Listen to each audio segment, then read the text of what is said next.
Imagine-t-on LeBron James, Kevin Durant, Joel Embiid ou Victor Wembanyama avoir les pieds et poings liés vis-à-vis de leurs franchises respectives, n'avoir aucune marge de manœuvre quant à la suite de leur carrière, être en permanence dépendant du bon vouloir de leurs dirigeants, et tout ça à vie?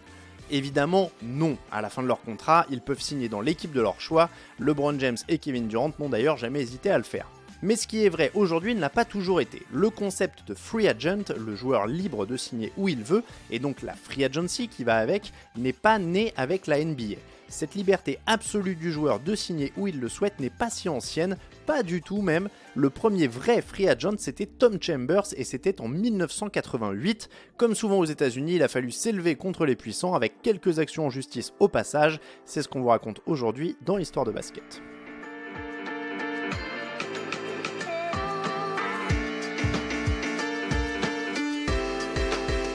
La réserve clause. Pendant des décennies, elle a été le cauchemar des joueurs NBA épris de liberté, et probablement de ceux qui étaient coincés dans des équipes de bas de tableau ou loin de leur famille. Généralisée dans les autres ligues américaines comme en NBA, cette clause de contrat liait les joueurs à leur équipe à perpétuité. En gros, les joueurs ne pouvaient être que draftés ou échangés. Impossible de rejoindre une autre franchise de son propre chef. Par exemple, si vous jouiez avec notre équipe et que vous preniez votre retraite, il continuait d'avoir les droits sur vous, décrit Oscar Robertson, l'un des acteurs clés de la naissance de la Free Agency. Vous ne pouviez pas aller ailleurs même si vous n'aviez pas joué avec votre équipe depuis des années. Inutile de dire que cela convenait très bien aux propriétaires des franchises NBA, pas franchement emballés par l'idée de voir les joueurs avoir le droit de choisir leur destination. Les propriétaires NBA voulaient créer un système de free agent semblable à celui que les propriétaires de la NFL avaient créé dans les années 60, expliquait David Surnam, auteur de plusieurs ouvrages spécialisés, dont Big Leagues Go to Washington. Une équipe qui recrutait un free agent devait compenser l'équipe perdante. La compensation était déterminée par un conseil d'arbitrage de 3 personnes. Parce que la compensation était ambiguë, elle a freiné l'appétit de la plupart des équipes pour la signature de free agents. Clairement, les propriétaires NBA essayaient de décourager la mise en place d'une free agency, poursuit Surnam. Pourtant, à la fin des années 60 et au début des années 70, les choses vont changer. Le tout premier joueur NBA qui tente de remettre en cause ce système et donner du pouvoir aux joueurs s'appelle Rick Barry. En 1967, alors qu'il vient tout juste d'arriver dans la ligue, le futur Hall of Famer décide de poursuivre la NBA en justice. Cette année-là, la légende veut non seulement changer d'équipe, mais aussi de ligue. L'ABA, concurrente de la NBA, vient tout juste de naître. Rick Barry veut passer des San Francisco Warriors, avec qui il vient de terminer meilleur marqueur de la NBA, aux Oakland Hawks en ABA, dont le coach Bruce Hale est son beau-père. Son souhait n'est pas exaucé. Au nom de cette fameuse réserve clause, un juge de San Francisco refuse sa demande. Dès lors, Rick Barry se retrouve face à un choix. Jouer une année supplémentaire chez les Warriors pour honorer sa réserve clause ou ne pas jouer du tout pendant un an. Il choisit la deuxième option et rejoint les Hawks un an plus tard. Il joue une saison unique là-bas puis 3 autres années en ABA avant de regagner la NBA et les Warriors, désormais de Golden State.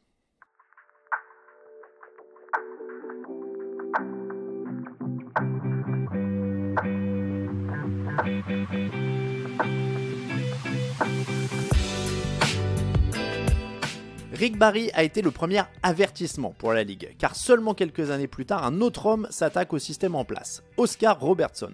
Considéré par certains comme le grand-père de la Free Agency, le président de l'association des joueurs de l'époque décide lui aussi de poursuivre la NBA en 1970. Il refuse son transfert des Cincinnati Royals vers les Milwaukee Bucks. Mais plus que pour sa situation personnelle, il ne veut plus qu'un joueur soit obligé de rester dans la même équipe toute sa carrière, sauf en cas de transfert. L'ancien collectionneur de triple-double est suivi dans son combat judiciaire par plusieurs autres vedettes de la ligue, comme John Havlicek ou Wes Unseld. Cette fois-ci, le combat est remporté par les joueurs. Mais cela n'aura pas été simple. Après 6 ans de combat judiciaire, la Oscar Robertson Rule est instaurée. Elle met fin à la réserve clause et accorde le droit aux joueurs de devenir free agent, tout en maintenant pour les franchises le droit de s'aligner sur les offres faites par les autres clubs. Les joueurs ne sont donc pas encore totalement libres. Cette mesure ouvre la voie à une free agency, mais il va falloir encore un peu de patience.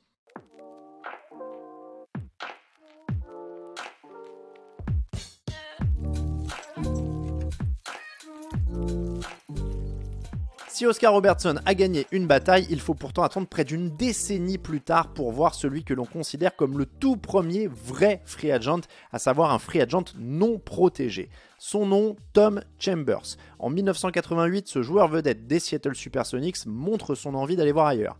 Malgré les avancées permises grâce à Oscar Robertson, Tom Chambers estime que la notion de free agency n'existe pas encore.